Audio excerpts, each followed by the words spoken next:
Okay, ladies and gentlemen, welcome back to the Rugby Room, number 2 at McMullen's Irish Pub here in Denver, Colorado. And we're going to do a little review of the Six Nations, but today's theme mainly is going to centre around the military and rugby and the history of where they intertwine and overlap. What I've done today, just going to give a little plug and a shout out to a friend of mine, Simon Drakeford, who wrote this rather large tome on rugby and the military and its history, and this just is specific to Eastern China during the colonial period in the late 1800s through to the time all the Westerners got kicked out by Chairman Mao and his mates. One of the good things about this book, though, which increases its value, is I feature in one of the very last pages lecturing the 1949 chart. Is that when you were in Shanghai? Part of the kick out. Yeah, but there was probably other reasons for that kick out. Oh yeah, just like my military career. Yeah. Anyway, so starting to my left, going to introduce Adam Veli, who was a captain in the US Air Force intelligence. So Adam, just share with us a bit of your rugby pedigree and why rugby, and who your current allegiances lie in the rugby sporting fraternity. Well, good morning, and thanks for having me.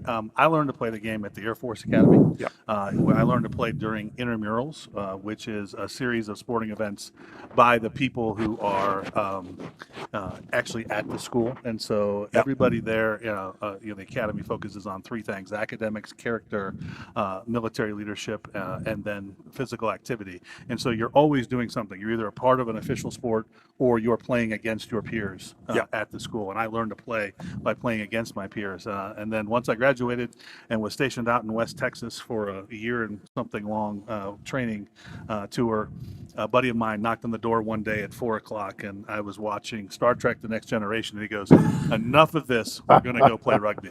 And I went, "There's a rugby team?" And the rest was kind of history. I started playing regularly there, and I played for 6-8 years, basically until I started getting assignments where I couldn't play. So my personal rugby allegiances lie with the Air Force Academy at the collegiate level. Go Falcons. And then I generally just enjoy the game at the highest level. I have really enjoyed watching the sport expand. We have MLR over here. We have U.S. players that are playing regularly professionally overseas. And so I really enjoy kind of watching it anytime it's on TV. And is Star Trek requisite viewing for Air Force officers these days? It was, well, when you're stuck in West Texas with nothing else to do, it was that or go drinking, and there's always time for drinking. Well, that's Space Command training, right? Yeah, well, exactly. right. Yeah. You laugh, but those are my peers. That's what they like us to believe. And awesome. Thanks, Adam. Welcome to the show. And we've got another Air Force, but from a different side of the Atlantic. Go Air Force. Yeah. Go Air Force. And Robbie Winter, so different rank. You're a comms tech with Air Force Supreme Command, Logistics Command. Logistics Command. Yeah, and over here, you're. I noticed you've put this little sign up. You're with the Pirates. Shameless plug for Shameless Pirates plug for rugby your down in Castle local Rock. youth high school rugby fraternity in Castle Rock. So again, tell us why rugby for you, and your pedigree is quite long because you're also attached in And I'm some. older. Yeah. Oh yeah. And attached in some sense to Gloucester rugby. Absolutely. I didn't really have a choice when I first started playing rugby or got introduced to it. It was woken up rudely on a Sunday morning by my old chap. That's father in UK language, and literally went thrown in at the deep end and played for a junior club called Widden Boys back in Gloucester. One of 10 or 12 within about a 5-mile radius of the city. So I continued throughout that youth club and managed to get into the Gloucester system and played for their U8s, U15s, Colts was U19s back in the day. And I ended up actually fast forwarding and joining the military. I joined the Air Force, the Royal Air Force, Her Majesty's Royal Air Force. At age 19. But rather coincidentally, I actually played for the Royal Air Force U21s against Air Force Academy down in Colorado Springs back in 1989. Right. And this was actually the jersey I was wearing that day. Still smells, too. I know. You should have washed this thing. It was quite a damp what I seem to remember. Yeah. So, and Gloucester, what's the history of Gloucester and your relationship there? Well, obviously, it's a major rugby playing mecca in the southwest of England. Their soccer team, or football team as they call it over there, weren't very good. Gloucester City, I think they play in a minor minnow league. So very big. So right as a youth, 10, 12 years old, I would get a season ticket and go and watch watch Gloucester day in or week in, week out. And I was lucky enough to end up playing for their U19s and then getting into their senior team. And they were established, was it 1800? 1873. So that makes them one of the oldest rugby clubs in the world. Absolutely. Yeah. Probably along with Northampton, which was one of your teams over there. They're kind of a very similar kind of era club. And I know you're trying to be humble, but they're quite high in the Premiership rankings at the moment. Yeah, we're having actually a really good season so far. I think we're third. Maybe riding off the back of the Saracens being at the bottom because of their points deduction. I'm not sure whether that's a PC thing to bring up. Are we allowed to talk about that? Yeah. But yeah, they're doing rather well. So let's see how they go. And So your financial incompetence beats sporting prowess. yeah, there you go. And now, for our consumer audience here, your position was as a scrum half. Yeah. All right, what does that mean for our community? What does a scrum half do? So, And why are they significant? A scrum half or a 9 is, I guess, the equivalent of a quarterback. So it's the person that's really got the smarts. Oh, no. I knew Why did you ask the question? You opened it. Oh. But they really have to they're the guys that make it happen, make the decisions, and they're clearly the link between the big forwards that go up and win the ball and pass it to the faster backs that are more, dare I say, creative and Twinkle toes. yeah. So my old man, he would say an expression that the forwards would decide who wins the game, and the backs would decide by how many. That's great. I like that. Well, I think we'll move on subtly Yeah. from that, and hopefully Otis doesn't need reintroduction. But in terms of military stardom, he outranks all of us. Lieutenant Colonel in the Green Berets, and but also written this lovely book, and you run a business called LTO, which is about. Did you say thought leadership? Or It is. So I work with thought leaders, and I give them the edge so Yeah. they can achieve massive success. And that's an exciting thing to have. Working with people that are already successful, Yeah. and helping them take it to the next level of success. So And don't hold my book next to your other mate's book, because that's a it's not a knowledge comparison. yes. Ooh. I'm intimidated. One of these books is going to get read, and then the Yeah, other is that's going to true. sit on the There you cover. The go. other one's just a fashion statement.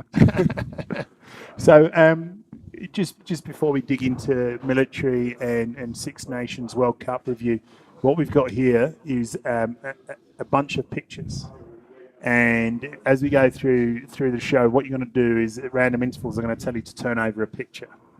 And the person on the picture will be a rugby person, either modern or historical, who's played at the highest level. So they've either internationally represented their country or they're playing Premiership, level rugby.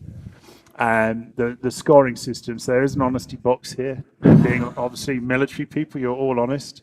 And I'm looking for 3 pieces of information. So if you give me 1 piece of information, you get 3 points. 2 pieces of information gets you 5 points, so score on a try. 3 pieces of information will get you 7 points. And it's basically name, the military service they are or were a part of, and their rank. Oh, great. So if you can Wow. yeah. So Otis, earlier in the week, I did give him a little pre-brief, and he said it's like kill or no kill. It's not quite that stressful, I hope. No, that was the way we did it in the Cold War. Was the training of recognizing the tanks or whatever it was. Yeah. My squad leader would flip over the card, and that was your job. Was How many seconds did you get to make that decision? right then, Like, right there right and there. then? Yeah, that was the training. Was Not much to pressure then. yeah. We did the same thing with aircraft silhouettes. Yeah. You had to flip it over, and you had to know the platform. Yep. So we there is some of these will have a bit of bonus information. So if I say there's a bonus point to be had, you can dig around, see if you can find it. If you have to call in a friend round the table, you can, but then you halve the Can we points. phone a friend? Yeah, we can only be one of these guys. And, Oh, I can't use Mr. Google. no. So, actually, you know what? Let's try one now. So, who wants to go first? I'll flip one over. Adam, okay, Go on, for Adam. one. Yep. Just careful with your beer. Okay. Oh, so it's the fella in green. Okay, that's who we're looking at. So, Yeah, I'm not going to do well at this. Let's have a- I give the team. there's American ones in here. Right, as well, yeah, by the it's- way. South Africa. Okay. And I think it's the big tight head prop. prop, and I'm drawing a blank on his name. I'm not sure No. if that's No, a problem. not him. No, Is he's that not. Chester Williams? Yeah, okay. 1 point to Robbie, Chester Williams. Yeah. So we're looking for the service should be really easy. Well, he was Army, of course. Yeah, there's only one service in South Africa, Yeah. isn't there? It was the South African Defence Force back then. Well, yeah. that's what he was. Okay, in. well, you can have a Yeah. point each. Right, one more piece. Actually, no, I don't know what his rank is. So that was a warm He up. was a corporal. You just make You it just up. throwing that out You there. were, was he a scrum half as well? No, he was a wing. No, that's. So do I He's get a a wing. point? Yeah. So a I wing? think he played Yeah, in the he was a wing. '95 World Cup. Yeah. He's got jumpers on. Yeah. Look at his thigh. He's got a jumper on. Jumper cable. Yeah. You know, those South Africans, they get a lot built on pretty big units. Yeah. Okay, Robbie. All right. So that was 1 point, 1 point. You don't need to move your Guinness yet, Adam. Let's have a look. Oh, this is easy for Oh, Robbie. I it's can't all- believe this one. Jeez. Let me show the camera here. Go on. So we go. Any self-respecting English rugby supporter, I better get this. you right. better get all 'Cause three. There's All Gotta actually, get all three guys in the well, picture. that's Rory Underwood. He was Royal Air Force Flight Lieutenant. There you are, 3 points. So 7 points. 3 pieces of information, 7 You got points. some catching up to do now. Shit. Rory Underwood back in the day was one of the fastest wingers and one of the highest try scorers for the England rugby team.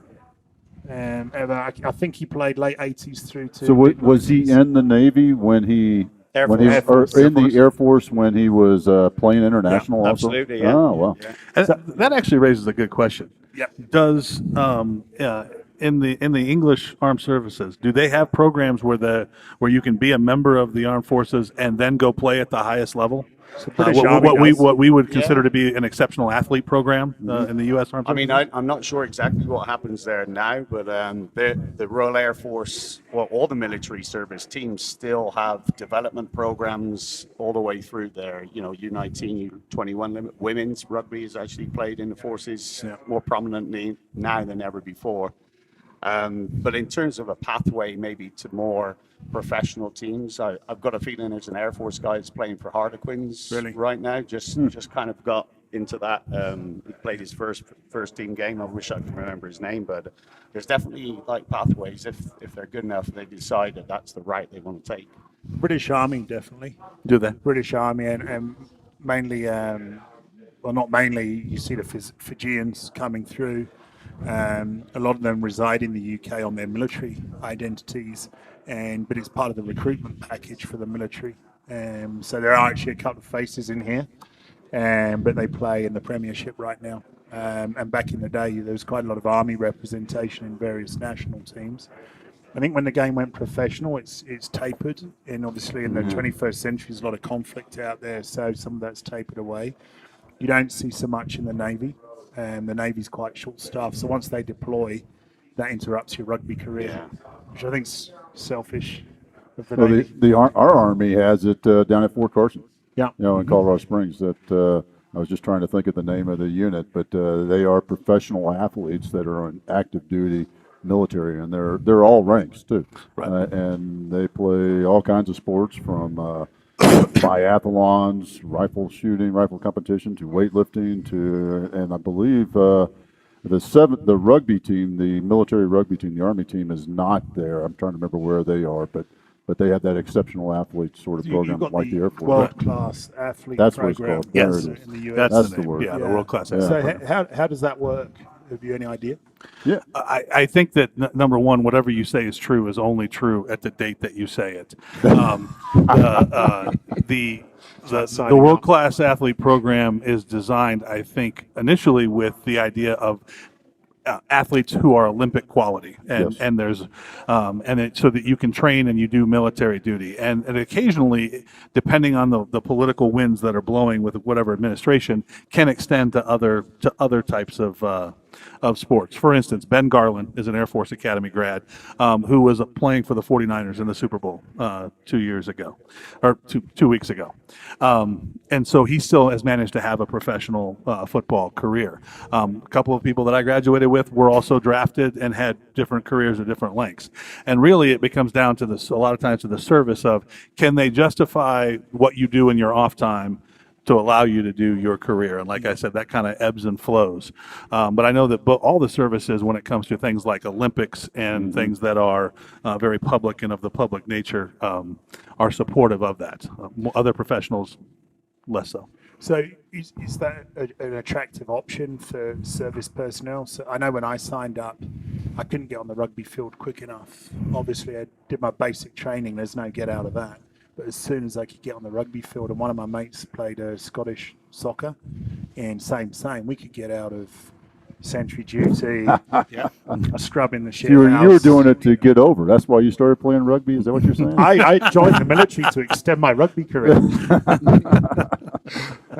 I mean, it's an application process, and I think there's a bit of a tryout also for it. You can't just send in an application and say that, hey, I'm Olympic quality athlete in whatever the sport, ski jumping, right? I don't think that's going to happen. There's a much longer process, and some of the sports I know they actually do have some tryouts that they run at various times throughout the year. So are they linked up to like the USOC and the governing bodies of the sport? So the military does the back office admin with tryouts or athlete profiling, and then steers them towards the sport, and then hands them over, and then allows them to compete for the position. Yeah, and I think there's an element of that the military, when you're trying to do that, will give you what we call permissive temporary duty orders to go to the Olympic qualifying kinds of events or the national events.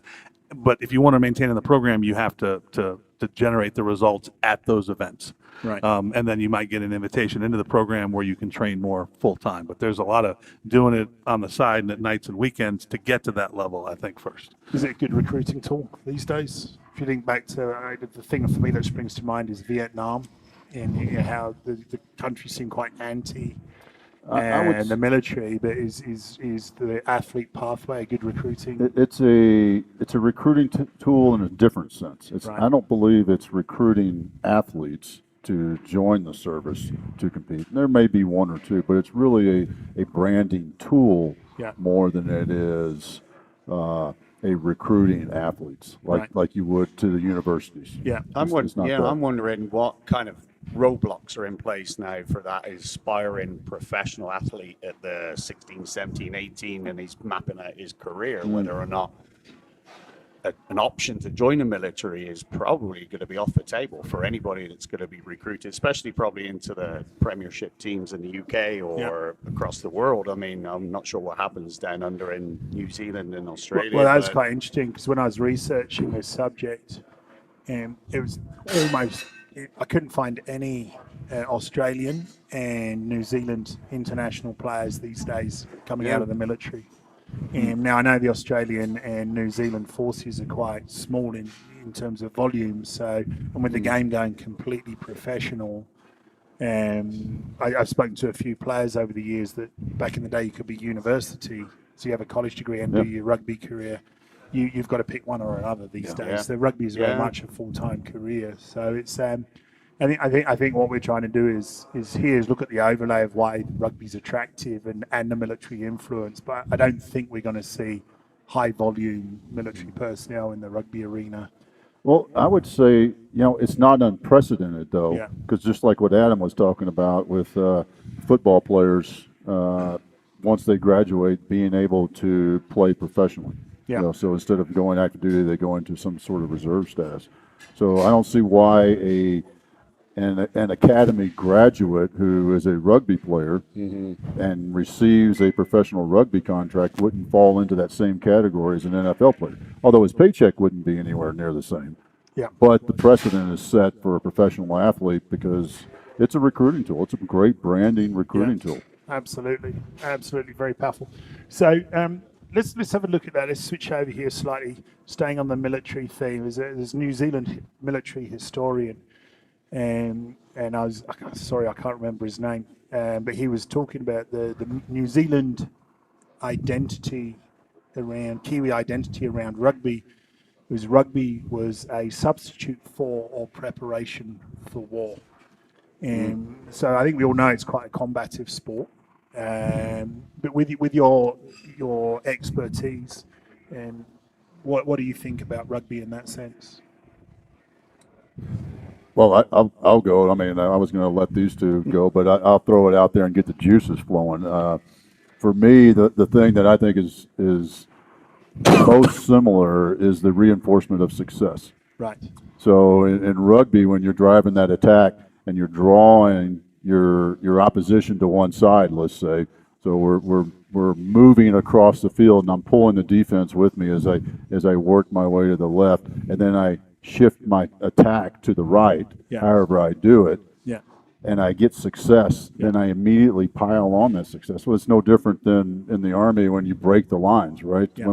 When we set our attack plan and we break the lines and the enemies, you reinforce that success and you drive through to defeat the enemy, the bad guys. That's quite a big overview then in terms of game plan. If you look at game plan, game strategy, absolutely you see a game of rugby.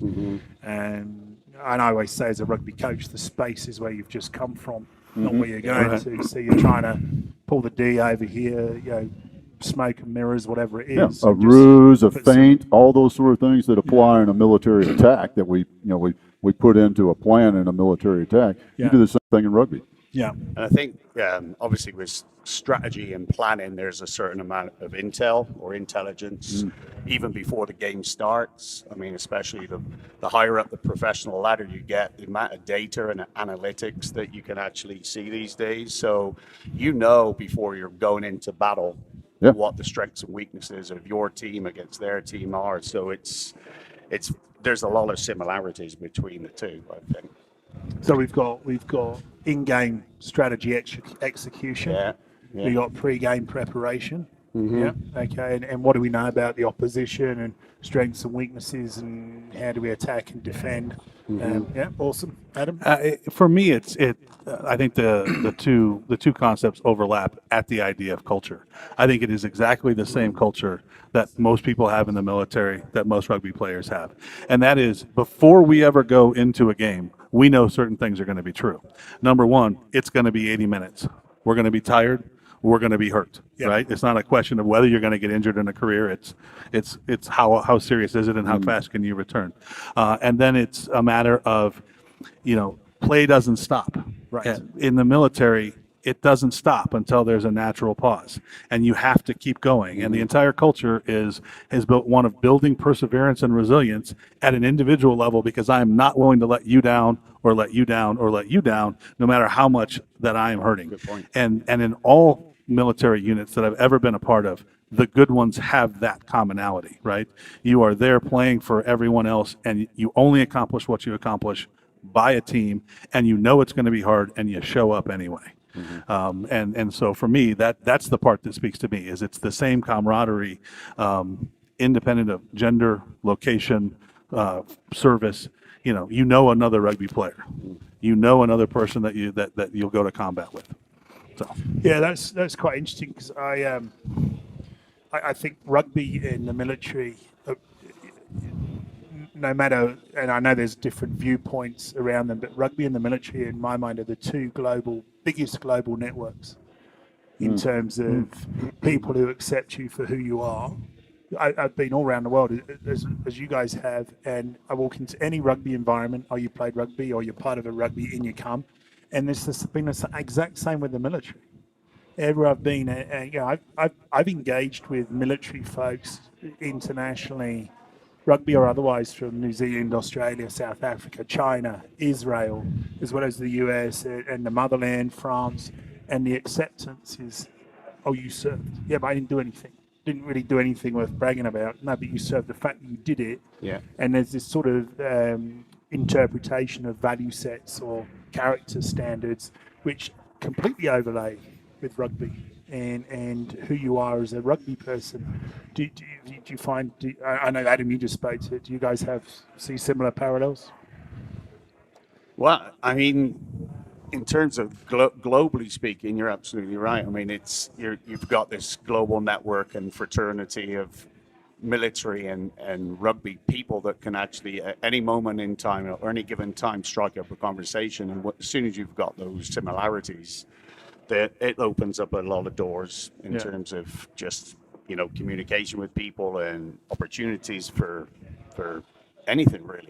It's I know it's definitely two of the most important fundamental things that have created and mapped out my life has been rugby and the military, and I'm grateful for being involved with both of them really. Yeah. Well, I think you're spot on. It's one of the things I always fall back on is I had the opportunity to work with several different military organizations, armies and defense forces over my career, and it's a similar aspect because my rugby career is much shorter than all of yours, but it's a similar aspect where those guys that I made those connections with, wherever they are in the world, I can always go back to them, or they can always introduce me to somebody else, no matter where I am. There's always a connection. Yeah. You can do the same thing with rugby. There's always a connection. Hey, I'm going to Budapest. Mm-hmm. And who do I know in Budapest? Well, I don't know anybody in Budapest, but I can ask some of the people, a guy that I served with in the Hungarian army that probably knows somebody in Budapest. Maybe it was the original internet. Yeah. Well, That's a great way of is putting there it. a chapter in your book about get rugby in your business for it to be a high-level, successful business operation? It is. Or is that for volume 2? That's volume 2, yeah. So we got a question here from the audience whilst we're on this subject. And we've looked a lot at tactics, culture, value sets. And on the value sets, which value in rugby as a veteran do you prize the most? Now, for those of you who don't know, the World Rugby markets rugby as a game of values, and those have been identified by several different home unions as discipline, respect, integrity, passion, and solidarity. So I should get out of jail card if you haven't got one. Go ahead, Adam. I'd probably say resiliency. I've been to a lot of rugby practices where great athletes show up and they last 1 or 2 weeks, and then they stop coming. Yeah. And you come up to them and you go, and a lot of people that I've recruited, right? I know some great athletes that come from the football world, and hey, why did you guys are crazy. That just hurt. And there's no celebration. There's no, it's no celebration of pain. Right. There, you don't, and like in our game of football, every play you stop, and then there's a chance to celebrate and to do and those kind of things. And they go, you just roll for 80 minutes, and it hurts at the end. And I'm like, yeah, that's why I love it. And they're like, no, that's not going to work for me. A lot of basic training when you go through basic training is to flush out how much resilience you've got. Absolutely. Mm-hmm. So for me, I think that resilience is absolutely a value that rises up as people participate. Well, that reminds me of one of my favorite phrases is misery loves company. And when you're suffering in the stink and we're all suffering together, and that's one of the things that makes rugby so great is because when you're building that team and you're working hard in the training sessions, and you're really pushing yourself, my mate next to me is pushing himself, and I'm going to push him, and he's going to push me. And it's the same thing in the military when you go through, whatever that training course is. Maybe not the Air Force where it's suffering, but it's. Hey, not every place has a golf course. That's true. Yes, not every place has a golf course. We did have a 10-pin bowling alley at one of my Air Force bases that was owned by the U.S. military back in the day. Seriously. So would you say that's a trust? Yeah, it builds it's it's a human connection, I think, that truly builds within that organization when you're going through, when you're suffering together. It brings you closer. You look back at units that have gone through combat together, Yeah. and how that unit has a cohesion and a connection that is really you can't define it, but it's it's an overused phrase, the brotherhood, but it's true because of the suffering that you go through in that situation, and you have a commonality, kind of going back to that commonality of all having rugby as a base and all having military as a base, but you have that common experience which draws you together. And when that common experience is traumatic or hard or suffering, it brings you even closer together and makes you more of a tight-knit organization, which is a critical aspect for rugby success. Absolutely, because it's not a game of individuals, it's a game No. of units. So Yeah. you've got resilience, trust, and commonality. What I mean, would you like to add there, Ollie? the teamwork Robbie? element for me, because there's definitely been a transition in what my involvement with rugby is from being a player to going into more of the coaching world. So just from trying to understand teamwork and teamwork dynamics and trying to bring that to some leadership skills, that's helped me become a better coach and actually being able to apply some of those principles to my career outside of rugby as well. So some of the aspects of the values going back to like the teamwork and integrity definitely has a translation into the coaching model and what we try and achieve through that vehicle and involvement with rugby. So let's switch around then and look at the rugby itself. So World Cup, we had in the Six Nations that we've got on now, you've got England in the finals, Wales semi-finals, so it's top four. England now sitting at number 4, I think, in the table in the Six Nations. Ireland, who barely didn't get out the pool, they just got out of the pool, got into the quarterfinals of the World Cup. They're now at the top of the table, giving the Welsh a bit of a thumping. The Welsh are top 4 in the World Cup, so they're sitting at number 2. So you sort of expect Wales to be in the top 2 right now. But let's look at that. England are about to kick off against Scotland. Incidentally, the oldest rugby fixture ever. 1871, the first game was played. So there's 2 records. Oldest rugby fixture. There's more in this game. 1871 was the first time these teams played. I think they've played 138 times. We should give these an opportunity to win another point to see what's the game. Mate, what are they playing for? When we turn over today? the Americans, I expect a full house of points. And then last year, what was significant about England-Scotland Calcutta Cup last year? There was a Tricky draw. one. Yes. Go on, expand on that.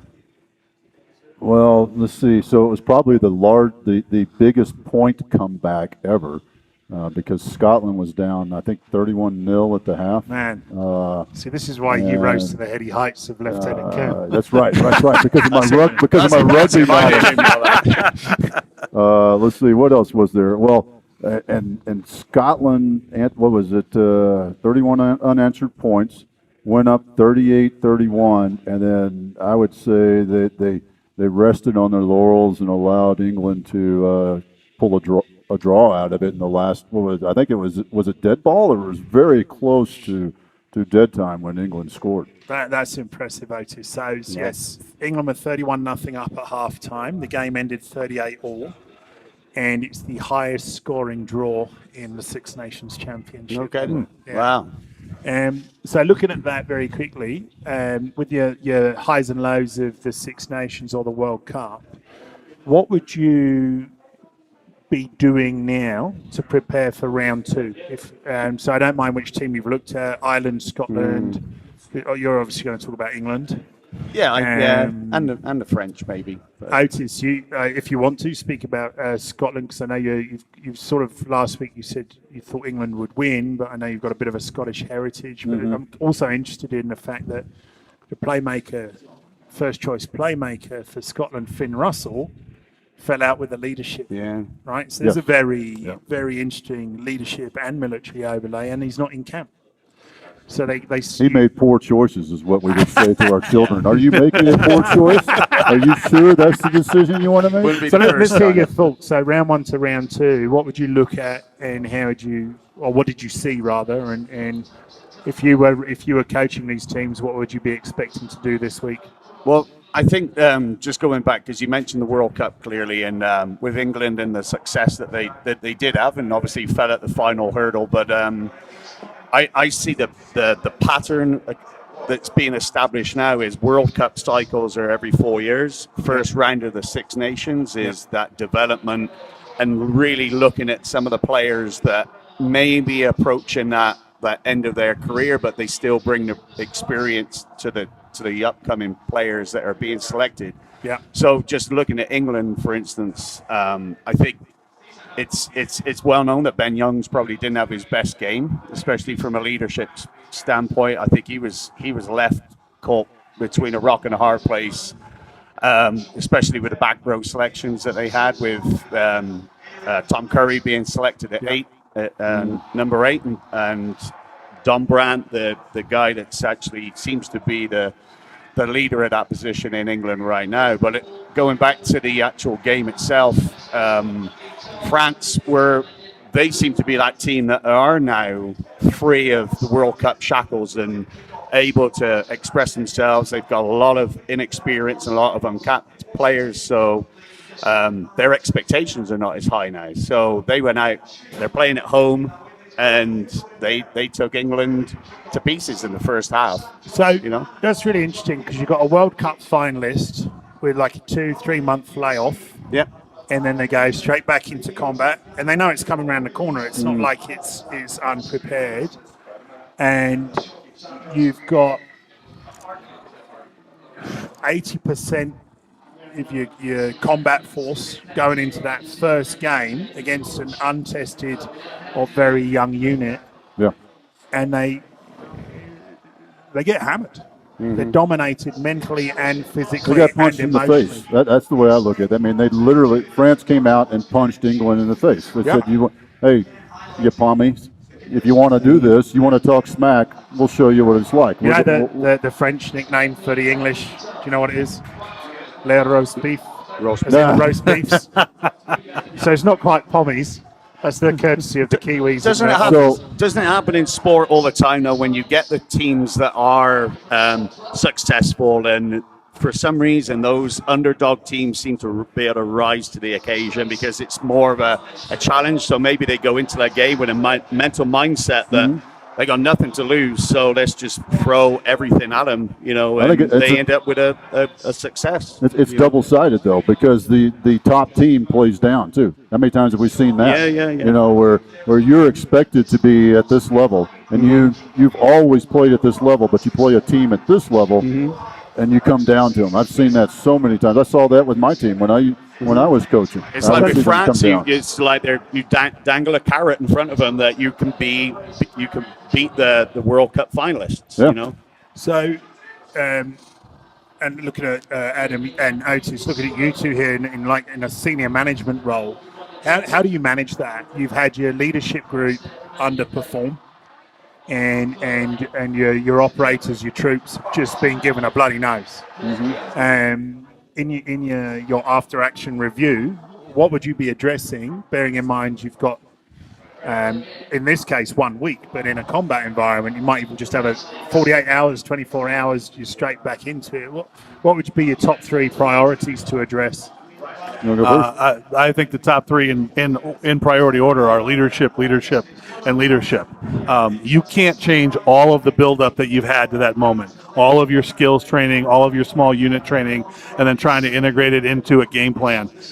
You have to believe that if you execute the plan as you designed it, that you'll be okay. And if you failed to execute it, which is what I think that England is facing right now, you got to figure out why that was and try to make that change that allows your leadership to execute the way that you obviously believe that it can, and that we saw that it could in the World Cup run that they have.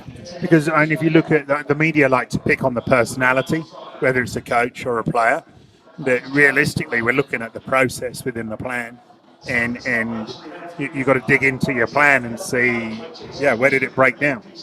But is there any successes that come out of a failure like that? Oh, there always is. I mean, there's always those players or individuals that performed well, and that you should recognize and build off of those things, or even those parts of the game that succeeded, that were good.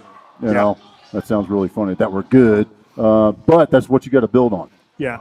But then you've also got to focus on those things that were failures. Yeah. And how do you fix those?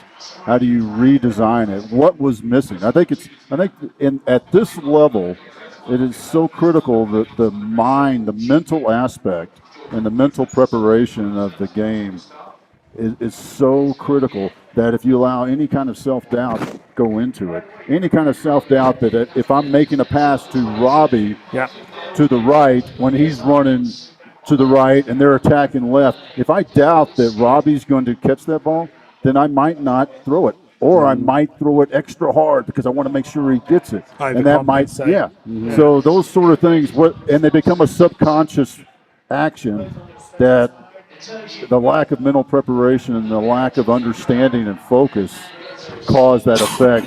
And at this level, that's the difference. Because if you line these guys up, the difference, the physical ability and their knowledge of the game are probably within a millimeter or two. Yeah. So the difference becomes mental. And how you get the mental right is the critical aspect of it. So in rugby terms then, if you were the coaches or the coaching group of the England team heading into, because Scotland at home in Murrayfield, as like France at home in Stade de France, you don't go in there expecting an easy day out. I've been in both those stadiums and watched some phenomenal results and some amazing upsets. So what if you look at within the team, rugby team, traditionally you've got your 2, 8, 9, 10, 15 are your leadership group within the team. So what would you be saying to England right now if that was your team? One or two things with either your military hat on or your coaching hat on. Well, I mean, it's a cliche to always go back to your basics and go back to what you're good at, and I'm pretty sure that England can do that. And right now it's 10 minutes in and it's 0-0. But there's a couple of things that happened during the French game that I thought were significant, and that was the Johnny May incident where he switched off. And would he have, just going back to that mental kind of doubt, and would he have made that decision to stop and not play the whistle? We were always taught to play the whistle. Yeah. So maybe a little shift of focus back to the basics and your fundamentals, because that clearly cost them a 7-point try. Yeah. But I made a mental note to not blame Johnny May for that, because in actual fact he scored 2 tries that were kind of individual efforts, and he reignited the English play in the last 20 minutes of the French game. And so those swinger points could have been actually a bit of a leveler. And that's really interesting, because you could be the best trained human being in any profession in the world. And on any given moment, we're humans. You could just switch off emotionally, mentally, just out. You're out the fight. I mean, it's a split second of, your concentration just wavering. And I don't know what he was thinking, because I'm pretty sure he probably won't make that same mistake again. But I think he even said it in an interview. He talked about how he switched off, and he knows that. I'm sure it's horrific. I bet it's horrific for people to look back on that incident. He was thinking about his halftime orange. Yeah, it wasn't as bad as Campese dropping the ball over that line, because that cost him the game. That was remember that. That shows how old you are. I know. So before we dig into Adam's 3, Otis, pick us a picture. Oh, that's easy. Bath. That's Where easy. Where are we at? Here we go. I'll show the camera there. It's a very modern picture. Yeah. You know, got it? Nope. If you get the full name, I'll give you a bonus point. I bet you his first name ends in a vowel and his last name begins in a vowel. Do you think he's Fijian? Yes. There you go. All right, I'll give you the 1 point just for getting his Fijian. Right. Do you want to phone a friend? Sure. Robbie. Then you get to share the points. That's all right. I'm probably not pronouncing it quite accurately, but I think it's Fokunguni. Samisa Rockadaguni. Yeah, that was exactly what I said, but just with a slightly different dialect. So give me rank and service. Are you both in this now? He's got to be Army, Yeah, British Army. British Army, and he's probably, I'd say he's a corporal, sergeant. I don't know. I was going to say Lance Corporal. Lance Corporal. Look at that So you face. got That's name- a Lance Corporal That's a Lance face. Corporal. It is. It's I mean- definitely, yeah. He looks slightly So- underfed. Yeah, Or something that's like right. that, yeah. So you got the 5-pointer because you got the service and the rank.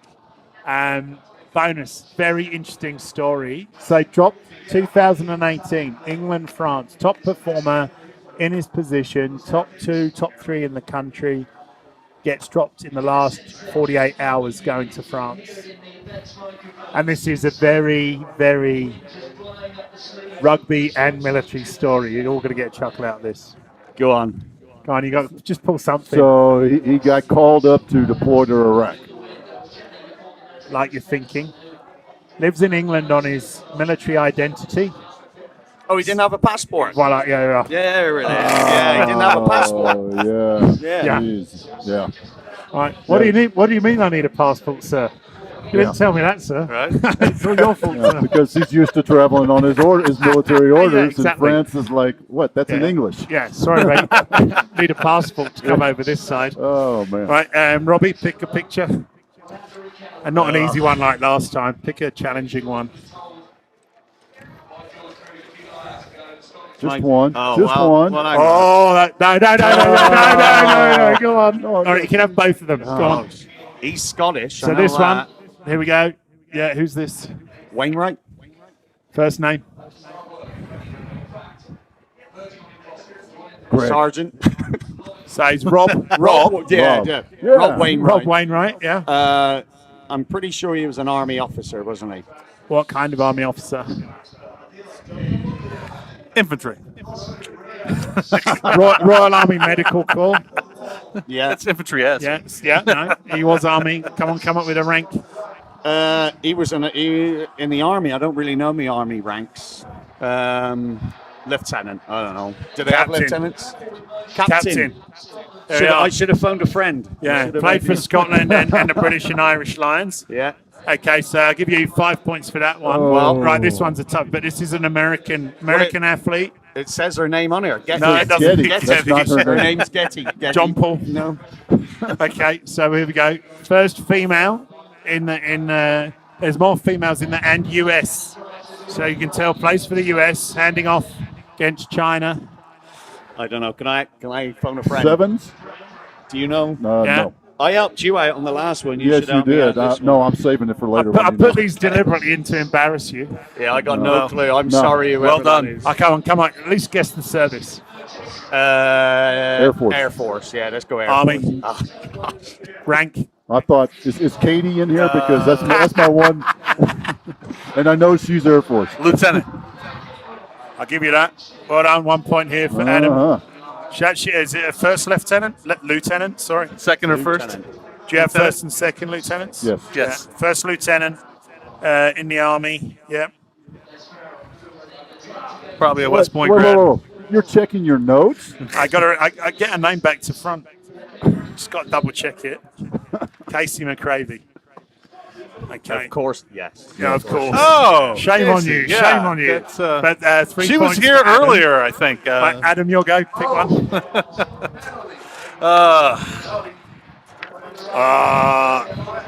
So glad this one came out. Okay, so this gets bonus points as well if you. Well, obviously he's American. Yeah. Michigan? Is that Michigan? The Emperor? No? Back then, it could be a number of things. Yeah, yeah. So he must have played in what, the 1920 Olympics or something like that. All right, so you get bonus point for identifying he was at the Olympics. It was Okay. actually the 24 Olympics, 24. but he didn't play in rugby. But he was there shadowing at the Olympics compete. I can't remember the event he was in, but military and rugby. Well, I'm pretty confident that day and age he was Army. The M is a big clue. Yeah. The M. Try Yeah. it. Go with As what? in the West Point. M. M. Which service begins with an M? Marines. Yeah. Ah. It's a cat. Oh. Look at that. So he was a captain? Yeah. Well done, Adam. Well played. So, Captain Henry Liversedge, U.S. Marine Corps, was at the 1924 Olympics, where the U.S. won the Olympic gold medal in rugby.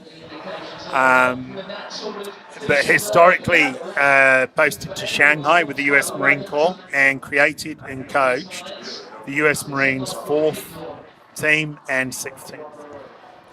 In Shanghai. In Shanghai, because they were part of the colonial military contingents that were out there on the eastern seaboard. He was posted Tianjin and Shanghai,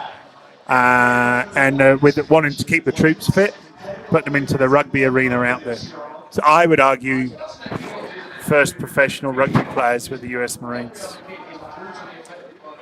So we now still go Scotland, England. What's your feedback points? So we've got to look at leadership. We've got to execute our process and be good at our part of the process on our basic skills set. Let's have a look at Scotland.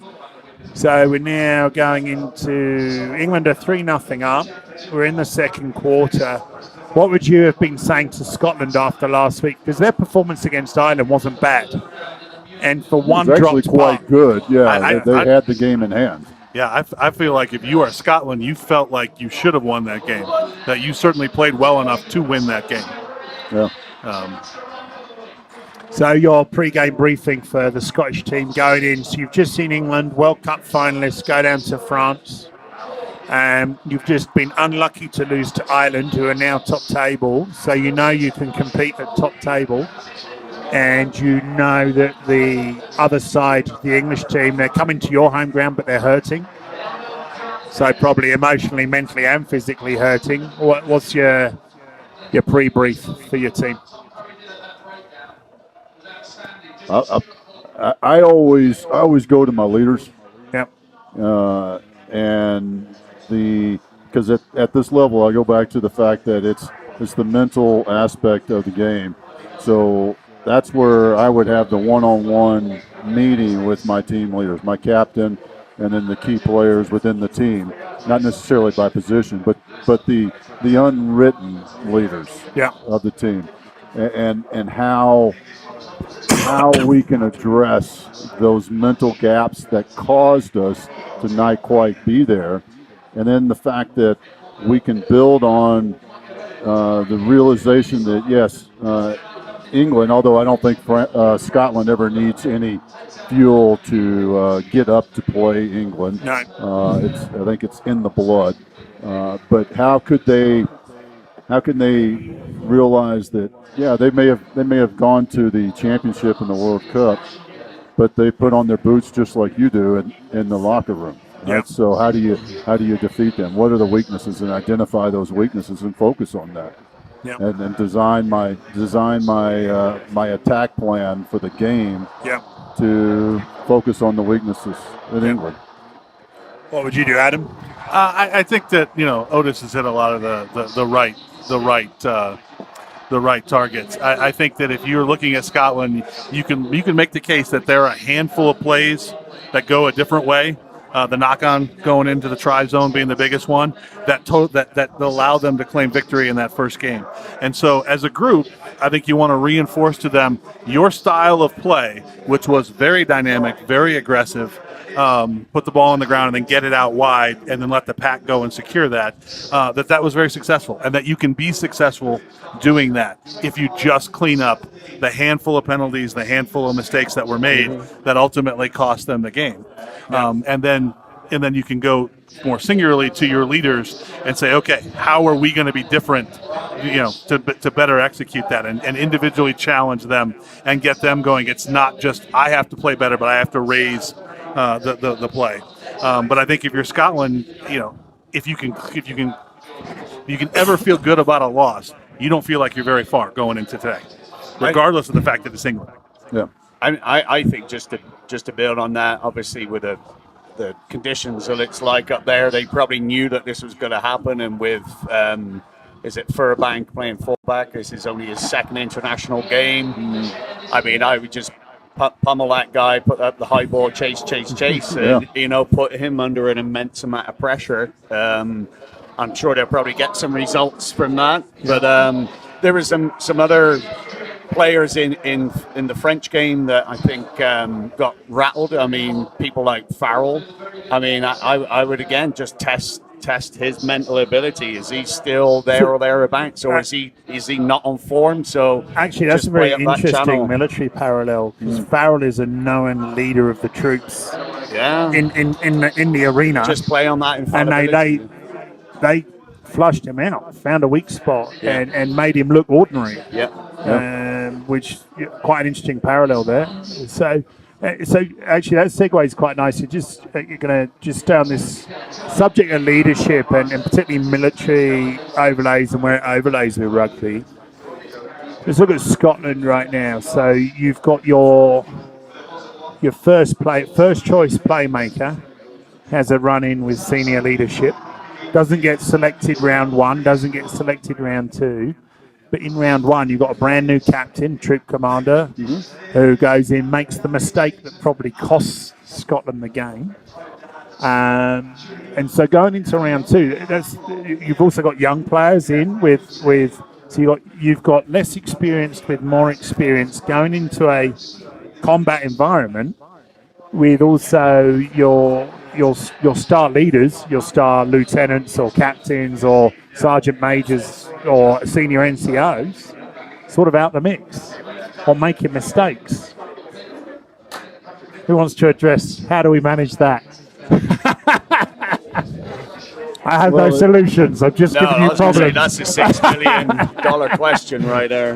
Yeah, I mean, but it goes back to what I was saying earlier. It's challenging them and seeing whether or not they're willing to accept that challenge. And as the coach, or to put it in the military aspect, as that squad leader, the platoon sergeant, platoon leader, whatever flight leader, whatever it is, how do you have to know what makes them tick. Right. And that's your job. So what makes each of those guys tick? Because it's going to be different. And some people, I can get up in their face, I can grab them by the collar, and I can get right up into them and chew their ass. Yeah. But others, I got to go, hey, man, it's going to be okay. Yeah. You did well, and, next time I know you can do it better. Particularly Right? the Air Force guys. Yeah, well, I got to be Rubbed down. For you, Angus, I would grab you by the I can collar and feel be it like, coming across the table. Yeah. Just make him walk the plank. That's right. That's what he would have to do. Okay, so one last round on the pictures, and then let's have a quick chat about the MLR. So who wants to go first? Otis. How many points you got right now? 17. I hope you're keeping score. I'm not. I said it was an honesty box. Oh, there's bonus material with this. Man. Let's hand it over. So we got it's a Frenchman, yes. right, here we go. I haven't got a Scooby-Doo with that one. That's Lou Ferrigno. He played the Hulk in 1970s TV shows. He does have that look, doesn't he? Right, so obviously he's French. Yes. What is that? Okay, Yeah. so Yep, that's about Sorry, as far as I I've got no idea. So this guy's quite interesting. His name's Gerard Cholly, French paratrooper. Okay, I don't know any more than that, but the bonus piece of information in the 2006 Sunday Times review, a survey in London done by I think Stephen Jones, he was voted as the most fearsome and ferocious French rugby player that no one wanted to face. Wow. Really? Wow. Yeah. So he's got, not only is he... And that's his run out on the pitch face right there. Yeah, I know. Think about that. So I would agree with that. That's because they took his cigarettes away in the changing room. They wouldn't let him bring him out on the pitch, would they? That was Serge Blanco. That was 40 a day, man. All right, Robbie, one from you. All right, let's have a look. Oh, he loves his women rugby players, does Robbie. Well, So Welsh. 3 pieces.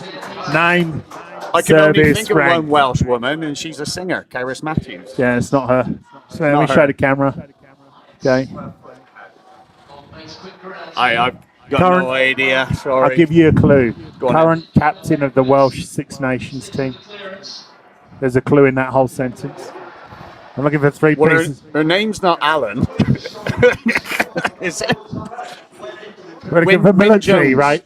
Military. Which one of those words in that sentence She's a captain. Yeah. I thought you meant Building the on captain. that, that's why you didn't go to officer school. Yeah. There you go. I take tests well, you know. Building out from, so 3 points for Adam. Gemma Davies, Royal Artillery Captain, I could British have Army. guessed it Davies, I guess. Yeah, it's because she's Welsh. Yeah. Davies or Jones, mate. There's not many on. That's right. Okay, Adam, last go. One for you. Let's see what we got here. Oh, this is an easy one. Easy one. Oh, you're being heckled. You better get this. I'm sure it is. To somebody. You can't That's find a right. friend. That's right. Which English Gallagher Premiership team did you say you liked? You know, let me ask you, Robbie. Who you know? Anything Well, he played for Northampton. So let's say this was the last New Zealand military guy to have played for the All Blacks, as far as my research has found out, and one of the most famous for a very specific injury he suffered in the 1990s. Do you know? No, want me to put Part you ready? Maori, part It's Maori, Wayne- part Anglo-Saxon. It's Wayne Buck Shelford, that Yeah, is. name. Okay, 3 points there. Military. it's New Zealand Defence Force because Yeah. there is no. Yeah, there you go. They got no budget, but they did have actually. Go on, specifics. It's got to be land, sea, or air. Land. Army. Really? Navy. So Wayne Oh, he Buck, was Navy. Wayne Buck Shelford served in the New Zealand Navy, played for New Zealand and Northampton. No. Long time ago. Then. Yeah, but I don't know his rank. Close But I'm not going to tell you his injury on screen because it's really uncomfortable, and I'm not sure I can speak to it positively. All right. There's Okay. a challenge. This is no. You already know all of them, don't Yeah. Not he does. necessarily. Joanne Faivisi plays USA Eagles Women's Sevens, Private First Class, US Army. All right, go on, next one. Pat Blair, Sergeant, USA Army, playing against England in the Sevens circuit there. you? Sevens don't really count, though, does it?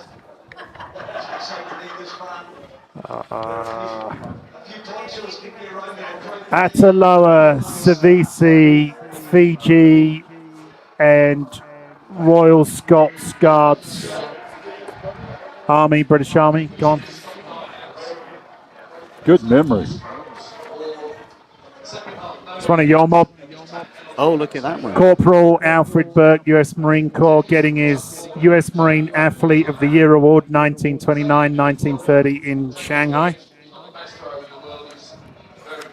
Keep going.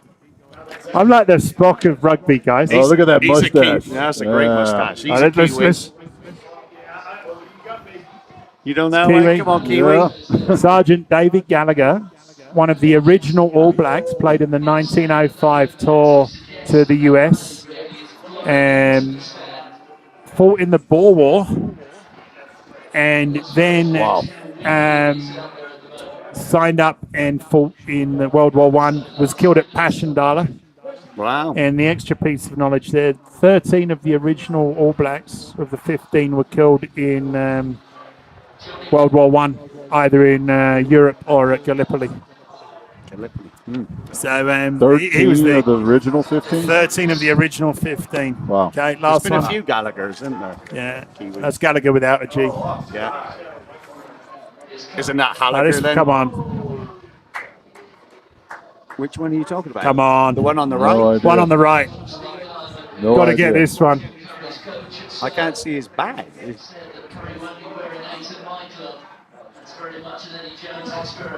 On the right-hand side.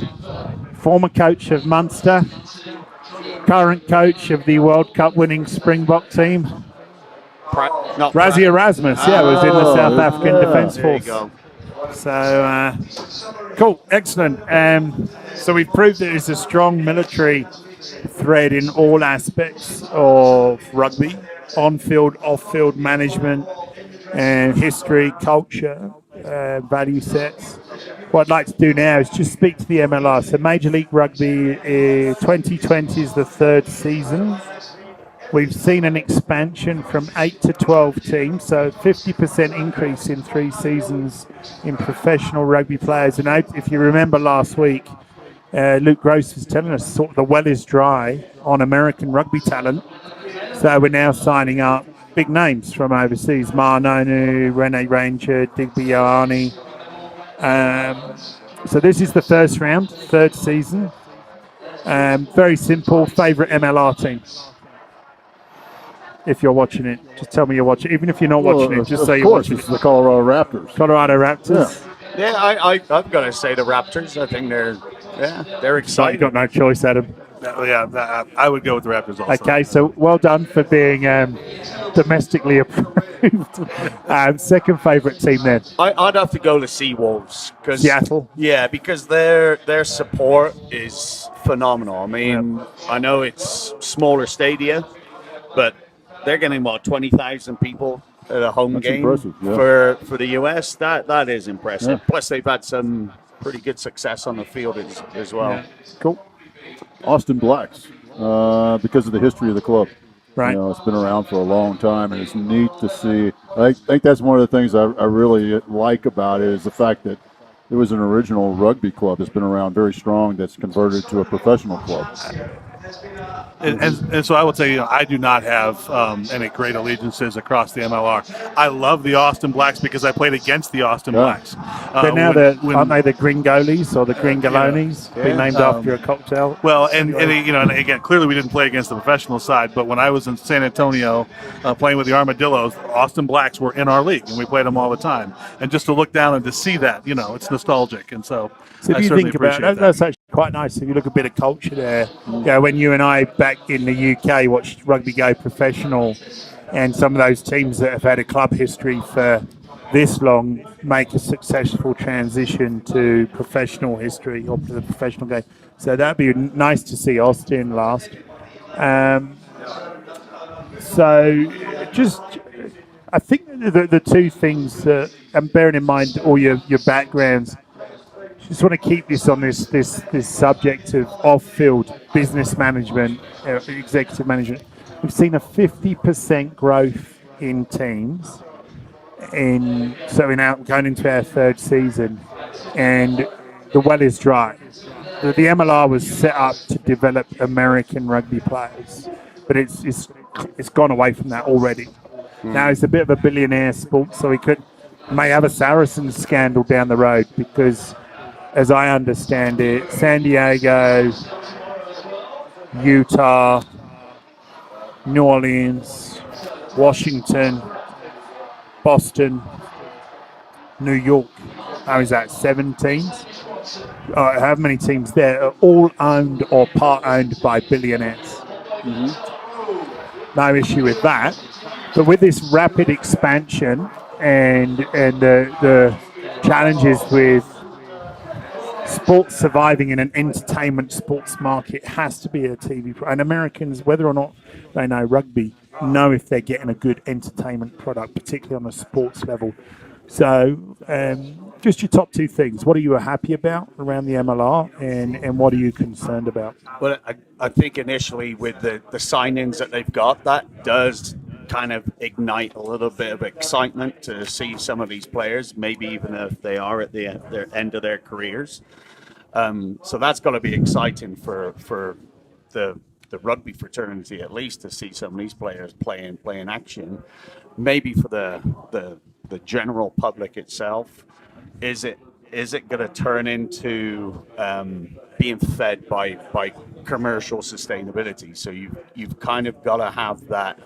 What else is it? It can't just be 40 minutes each way of rugby. There has to be, I think, for the American audience, there has to be something else, whether that's putting in commercials during scrum time, penalties, that kind of thing. I don't know. So I mean, the money element, I think you've already hit on it. It doesn't seem to be a problem. Not for all of them, though, but think about that. They're not all billionaire playthings. Right. Some of them are having to rely on investors, capital calls. So you've got a sort of a financial space race going on at that point. It's funny when you were saying Austin, they've changed their name. It seems to be quite frequently. And what a weird thing. They should be called the Austin Aubergine. I wonder if there was a trademark issue or something. I don't know. I notice, and forgive me for picking on you as a professional business consultant, would you say to anyone, you're 3 years into your startup, time for a name change or a brand overhaul? The only companies I've known in all that I've worked with and worked for are the reason they've done that is a trademark issue. I mean, that is truly the only reason I could ever see, because as you're building momentum in your brand, Yeah. to make a change like that is a significant risk in your success. And so, What do you think of the name change for the Raptors? I thought that was a positive move. so I think that's a great move. So that's not nearly as dramatic. Yeah. To go from Glendale, which everybody's like, oh, Glendale, California. No, it's Glendale, Colorado. Really? There's a Glendale, that whole thing. So there was no recognition. But by changing it to Colorado Raptors, you're pulling much more of the state in. I think you get much more branding across the state. And I think that's an easy tweak because they're still the Raptors. So they didn't do a wholesale branding change. That's a tweak. And outside of, because we're quite a saturated sport market here, outside of the Denver Broncos, the NFL team, all the other franchises are Colorado something, aren't they? The basketball team, Denver Nuggets. Okay. Yeah. Colorado Avalanche. So you have the hockey. Avalanche and the Rockies. Yeah. Baseball and hockey. There's a lacrosse, Colorado The lacrosse Rapids team too. and The Colorado Rapids and the Mammoth. Mammoth. Yeah. But that is a smart move to elevate to a Denver title or a Colorado title. Oh, yeah. Yeah. And I think it has regional draw then, because Mm-hmm. the states that surround Colorado, have some affinity to Colorado sports when they don't have that sport, whether it's Nebraska or Wyoming or some of those things. And so, if you do by elevating it, I think it makes it easier to have a regional brand at that point. So sort of close this out then. So we've got a 50% increase in teams in the league across a country that's a continent, so size of Australia. And we all know what state rugby is financially in Australia right now. So that's the first thing we've seen then is influx of foreign players at the end of their career. We've got to pay for those to come in to support the league. I also think about operating costs, 50% increase across 3 years. Is that a 50% increase in operating costs? So playing side or logistics side, whichever you feel strongest, what's your concerns or? The 50% thing just rings to me is I'm wondering if the Colorado Raptors are going to get a 50% increase in people going to the stadium, because I'm not sure exactly what their maximum is, but it does strike me that there's not enough bums on seats. Yeah. That's the thing that I really see when I've been down there, and it would be fantastic to see, the stadium, Infinity Park, absolutely be packed. But And equally, you wouldn't need that many more people. I mean, we want butts in a stadium, but you're not going to run a team on ticket. No. Well, games. and that's not where revenue's generated. Revenue's generated with the TV contract. and that's where CBS, I think, have done. Well, it's on ESPN right now. Yeah. The match is on ESPN News, I think, if I remember. Yeah, and I think ESPN News. NBCSN. Yeah, so that's to me, that's a huge leap forward. Yeah. So that's one of the things that has struggled, because, and it's always been a frustration for me, because I can turn on ESPN and I can watch bowling, but I can't watch rugby. Yeah. And it's like, how is, or darts? Yeah. How is that possible? What's that other game that the bean Curling. toss? The bean toss. The cornhole. Cornhole. They there's show cornhole on international ESPN. cornhole championships. Yeah, It's and like, not rugby. Come so on, man. without going down that path. So is it interesting though? Is that hit the a fault button of on rugby things. or the fault of the broadcaster? I said I wasn't going to go there. I said I wasn't going to go there. We don't have enough time for me to go Okay. there. Adam, what have you got? Raptors Well, just scored. I think All that right. there's Have the last word. I think there's absolutely, the good news is that you're exposing more people to rugby earlier, Yeah. as a society, and I think that we have a culture that already is in love with one combat sport, and it's a very short step to get in love with another one, and that will be good over the course of the next 2 or 3 generations in terms of the growth of the game in the States and the growth of our players. I think Patience. Right, but I do think that the business and historical reality is most professional leagues in the United States go through several fits and starts before they hit critical mass. And so, you can look at it and go, well, half the league is funded by billionaires. Well, that just tells me the other half are probably going to have cash flow issues at some point, and how they navigate that will have a huge impact on the competitive balance of the overall league. Absolutely. And so it'll be interesting to see that play out. I would, from a purely historical standpoint, I would say, great, you've expanded, now contraction is coming at least once. Well, and to pull it back into the business aspect is how do you create raving fans in the literal sense? That's what we want. We want somebody that is going to stop their Saturday morning and watch that match. Mm-hmm. We want somebody when they're home that is going to go to that match and spend money in the stadium. And surely that has to be a homegrown talent. Because I know who Marnonu is. I know who Matthew Bastereau is. But that's where it starts. Yeah, absolutely. Right. But see, so you're an early adopter raving fan. We are early adopter raving fans. So how do you get it out and you start to bring in more raving fans? I think you kind of picked up on it though. It's like going back full circle to when we first started. I started playing at 7. I didn't really have a choice. But the point is that the younger that we introduce the youth in in this country to the game, then all they're going to do is just generate more and more and more and more interest, and that's where I would. And could start. they do that in Castle Rock somewhere? That's what we're doing right now. Youth all ages. Pirates Rugby in Castle Rock, Colorado. So I don't know how. I want to close out on something that's relevant. You've got the English Premiership with the Saracens and the salary cap issue. So Saracens is one of the original Premiership teams is now down in the Championship. Might fold. So my concern, and I don't know how if this is media savvy, but I want to throw this one out there. Matthew Bastereau played for Toulon, €500,000 salary. Marnonu played for the All Blacks, played for Toulon, up there in a 300,000 to 500,000 salary bracket.